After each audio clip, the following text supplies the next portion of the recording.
অবাধে dredger machine দিয়ে বালু উত্তোলনের কারণে চট্টগ্রামের ফটিকছড়ির ধুরুং নদীতে দেখা দিয়েছে ভয়াবহ ভাঙন। এর ফলে উপজেলার কাঞ্চননগর ইউনিয়নের ১ নং ওয়ার্ড আব্দুল হাফেজ কেরানীর বাড়ির পারিবারিক কবরস্থান নদীগর্ভে বিলীন হয়ে যাচ্ছে।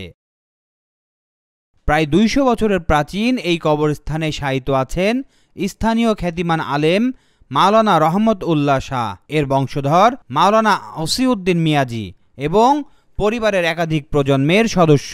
একইভাবে ইউনিয়নের ৩ নম্বর ওয়ার্ডের পাল্লানপাড়ায়ও নদীর ভাঙনে বিলীন হয়ে যাচ্ছে গ্রামের আরেকটি প্রায় ২০০ বছরের পুরনো কবরস্থান।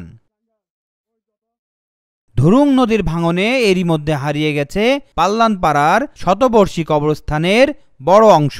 ড্রেজার মেশিনে অবৈধভাবে বালু উত্তোলনের কারণে আরও দ্রুত ভেঙে যাচ্ছে নদী তীর। দীর্ঘদিন ধরে এই কার্যক্রম চলতে থাকায় নদীর স্রোত ভয়ঙ্কর রূপ ধারণ করেছে এবং এখন তা রাক্ষসী দানবের মতো গিলে খাচ্ছে পূর্বপুরুষের কবরস্থান ও ফসলি জমি। স্থানীয়রা জানাচ্ছেন, এই কবরস্থানে শত শত কবর ছিল। প্রতি শবে বরাত ও ঈদে আত্মীয় স্বজনদের জন্য দোয়া করতে আসতেন তারা। এখন অনেক কবরের চিহ্নই মুছে গেছে।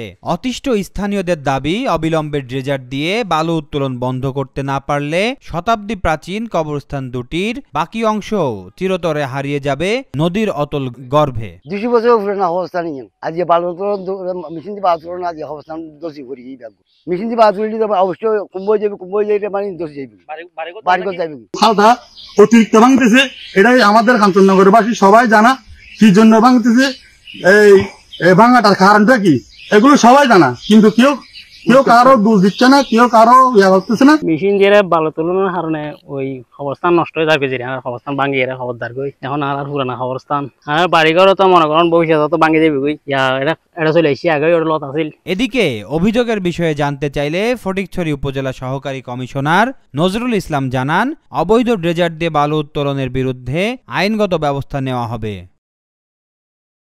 Aminul Islam, Asian television.